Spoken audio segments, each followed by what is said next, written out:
শ্রী শ্রী অনুকূলচন্দ্র ঠাকুরের আলোচনা জয়গুরু। কিছুক্ষণ পরে সুশৃঙ্খলভাবে দর্শন প্রণাম শুরু হলো।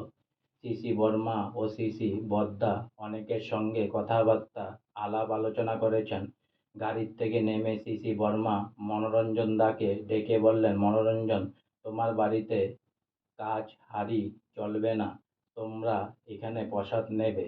শ্রীযুক্ত মনোরঞ্জন চট্টোপাধ্যায়ের পরিচালনায় ভোগ ব্যঞ্জনাদির প্রস্তুতি চলছে। ইতিমধ্যে কলকাতা থেকে পূজনীয়া মা মঞ্জুলাদি, পিন্টুদা, সুকন্যা, পূজ্যপদ মেজদার স্ত্রী উপস্থিত হলেন মঠর যোগে। ঠাকুরবাড়ির এতজন মানুষের দর্শন পেয়ে উপস্থিত সৎসঙ্গীদের আনন্দের সীমা রইল না।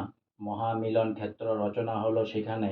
কয়েকদিন আগে শ্রী শ্রী ঠাকুরের বর্ধমান ঠাকুরবাড়ি আসার কথা হয়েছিল, তাকে না পাওয়ার ব্যর্থতা যেন অনেকটা উপশম হলো। বেলা 12টার পর শ্রী শ্রী বর্মা ও শ্রী শ্রী বদ্দার ভোগের পর ঠাকুর পরিবারের অন্য সকলে এবং দেওঘর থেকে আগত সকলের আহারাদি সম্পূর্ণ হলো। ঘি ভাত সহ অন্যান্য ব্যঞ্জনাদি, দই মিষ্টি শ্রী শ্রী বর্মা ও পূজ্যপাদ শ্রী শ্রী বদ্দার নির্দেশে উপস্থিত দাদা ও মায়েদের মধ্যে বিতরণ করা হলো। আজকে আমার শ্রী শ্রী অনুকূলচন্দ্র ঠাকুরের আলোচনা এখানেই সমাপ্ত হলো। তাই অনেক অনেক সাবস্ক্রাইব করুন, অনেক অনেক লাইক করুন, অনেক অনেক ভালো থাকুন, অনেক অনেক সুস্থ থাকুন, অনেক অনেক আনন্দে থাকুন, অনেক অনেক হেল্প করুন, আর সঙ্গে বলুন জয় গুরু।